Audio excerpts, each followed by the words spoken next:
ದಲಿತ ಸಂಘರ್ಷ ಸಮಿತಿಯಿಂದ ದಲಿತರ ಮೂಲಭೂತ ಹಕ್ಕುಗಳ ಈಡೇರಿಕೆಗಾಗಿ ಒತ್ತಾಯಿಸಿ ಪ್ರತಿಭಟನಾ ಧರಣಿ ನಡೆಸಿದರು. ನಗರದ ಬಸ್ ನಿಲ್ದಾಣದಿಂದ ತಾಲೂಕು ಕಚೇರಿಯವರೆಗೂ ಬೃಹತ್ ಮೆರವಣಿಗೆಯಲ್ಲಿ ಸರ್ಕಾರದ ವಿರುದ್ಧ ಘೋಷಣೆಗಳನ್ನು ಕೂಗಿದರು.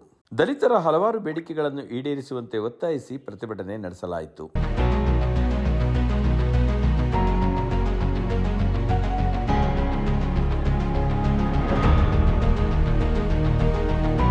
ಸಾರ್ವಜನಿಕರಿಗೆ ಗ್ರಾಮ ಪಂಚಾಯಿತಿ ವಾರು ಡೀಮ್ಡ್ ಫಾರೆಸ್ಟ್ ಎಷ್ಟೆಷ್ಟಿದೆ ಅದನ್ನು ಪ್ರಕಟಣೆ ಮಾಡಿ, ಸಾರ್ವಜನಿಕರಿಂದ ತಕರಾರು ಇದ್ದಲ್ಲಿ ಅವುಗಳನ್ನ ತಕರಾರು ಅರ್ಜಿಗಳನ್ನ ಪಡೆದು ಮತ್ತೊಮ್ಮೆ ಫಾರೆಸ್ಟ್ ಇಲಾಖೆ ಕಂದಾಯ ಇಲಾಖೆಯವರು ಜಂಟಿ ಸರ್ವೆ ಮಾಡಿ ನಿಜವಾಗ್ಲೂ ಫಾರೆಸ್ಟ್ ಇದ್ದಂತಹ ಜಾಗಗಳನ್ನ ಬಿಟ್ಟು, ಫಾರೆಸ್ಟ್ ಅರಣ್ಯ ಸ್ವರೂಪ ಇರೋಂಥವನ್ನ ಬಿಟ್ಟು ಉಳಿಕೆ ಇರೋ ಜಾಗಗಳು ಎಷ್ಟಿದೆ ಅನ್ನೋ ಒಂದು ವರದಿನ ಸರ್ಕಾರಕ್ಕೆ ಕಳಿಸ್ಕೊಡ್ಲಿಕ್ಕೆ ಈಗಾಗಲೇ ನಮಗೆ ಅಧಿಕೃತವಾಗಿ ಬಂದಿದೆ.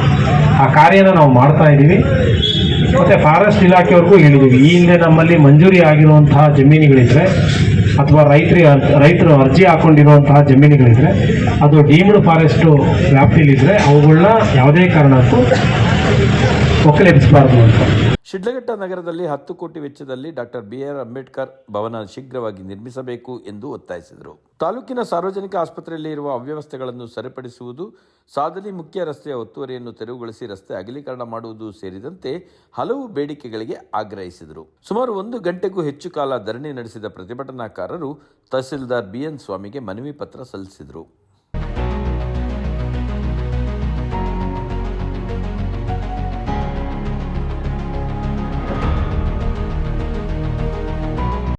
ಒತ್ತಾಯಿಸಿ ಬೃಹತ್ ಪ್ರತಿಭಟನೆಯನ್ನ ಹಮ್ಮಿಕೊಂಡಿದ್ದೀವಿ. ನಾವು ಬಾಬಾ ಸಾಹೇಬ್ ಅಂಬೇಡ್ಕರ್ ಅವರ ಜಾಗ ಬೇಕಂತಂದ್ರೆ ಸುಮಾರು 30 ವರ್ಷಗಳು ಬೇಕಾಯಿತು, ಬರೀ ಜಾಗಕ್ಕೋಸ್ಕರ.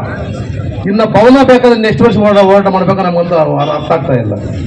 ಪ್ರತಿಯೊಬ್ಬ ಅಧಿಕಾರಿ ಬರ್ತಾರೆ, ಹೇಳ್ತಾರೆ, 1-2 ವರ್ಷ ಇರ್ತಾರೆ, ಮತ್ತೆ ಹೊರಟಾಗ್ತಾರೆ. ನಮಗೆ ಒಳ್ಳೆಯವ್ರು ಬೇಕಾಗಲ್ಲ. ಯಾರು ಒಳ್ಳೆಯವರು ನಮಗೆ ಕೆಲಸ ಯಾರು ಮಾಡ್ಬೋದು ಅವರೇ ನಮ್ಗೆ ಒಳ್ಳೆಯವರು. ಏನು ನಮ್ಮ ಸಾಹೇಬರು ಹೇಳ್ತಾ ಇರ್ತಾರೆ ಅವಾಗ ನಿಮ್ಮ ಪಂಚಾಯತ್ ಕಡೆಯಿಂದ ನಿವೇಶನ ಬೇಕಾದ್ರೆ ಪಂಚಾಯತ್ ರಿಜಿಸ್ಟರ್ ಮಾಡಬೇಕು, ಆಮೇಲೆ ನಿಮಗೆ ಸರ್ಟಿಫಿಕೇಟ್ ಕೊಡ್ತೀವಿ ಅಂತ ಹೇಳ್ಬಿಟ್ಟು. ಊರುಗಳಲ್ಲಿ ಗ್ರಾಮಗಳಲ್ಲಿ ಎಲ್ಲರೂ ಮೆಂಬರ್ ಆಗಿರ್ಬೋದು, ಅಲ್ಲಿರ್ತಕ್ಕಂಥ ಜನಪ್ರತಿನಿಧಿಗಳು ಬಡವರ ಪರವಾಗಿ ಯಾರು ಇರೋದಿಲ್ಲ. ಅವರಿಗೆ ಯಾರು ಓಟ್ ಹಾಕಿರ್ತಾರೆ ಅವ್ರ ಪರವಾಗಿರ್ತಾರೆ.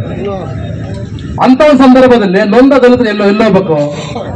ಸರ್ಕಾರ ಹೇಳುತ್ತೆ ದಲಿತರಿಗೆ, ಬಡವರಿಗೆ, ನಿವೇಶನ ರಹಿತರಿಗೆ ಸರ್ಕಾರದಿಂದ ಕೊಂಡ್ಬಿಟ್ಟು ಜಾಗವನ್ನ ಗುರುತು ಕೊಡ್ತೀವಿ ಅಂತ ಹೇಳ್ತಾರೆ. ಇದುವರೆಗೂ ಇತಿಹಾಸದಲ್ಲಿ ನೋಡಿಲ್ಲ ಸರ್ಕಾರ ಬಂದು ಅದು ಅಮೌಂಟ್ ಕೊಟ್ಟು ಜಾಗವನ್ನು ಖರೀದಿ ಮಾಡಿ ಬಡವರು ಕೊಟ್ಟಿರ್ತಕ್ಕಂಥ ಇತಿಹಾಸ ನಾವು ಇದ್ರಿಗೆ ನೋಡಿಲ್ಲ.